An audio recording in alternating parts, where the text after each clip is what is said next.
So we're going to use a parabola to compare vertical and horizontal translations. So we're going to sketch each of the following here. So we're going to start with just reviewing what a parabola would look like. Parabola, remember, is that U-shaped. We call these quadratic functions.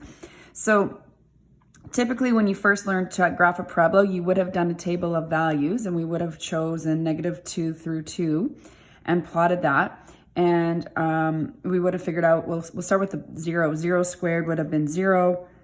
1 squared would have been 1, so when we go up 1, when x is 2, 2 squared would have been 4, 3 squared would have been 9. I'm going off the grid there, but I continue. -1 squared would be 1, -2 squared would be 4, -3 squared would be 9, etc. Okay, so now that's great for when there's no translations table of value, but we don't want to continually always rely on that. It's not always going to be effective in other questions as well. So what you should remember, hopefully, is that once you know the vertex, if you've got sort of, I call it the regular width, so we don't have any vertical stretches in here yet, then you would just always, from the vertex, go over 1, up 1. So however far you go over, you would square that number and go up. So if I go over 1, 1 squared is 1, I go up 1. If I go over 2, 2 squared is 4, so I'd go up 4. When I say go over, it's the left direction as well. When I go over 1, 1 squared is 1. When I go over 2, 2 squared is 4.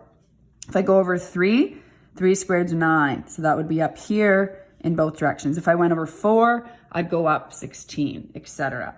So we're going to now connect this graph. And then remember, the graph continues. So you're going to put arrowheads. It's very important.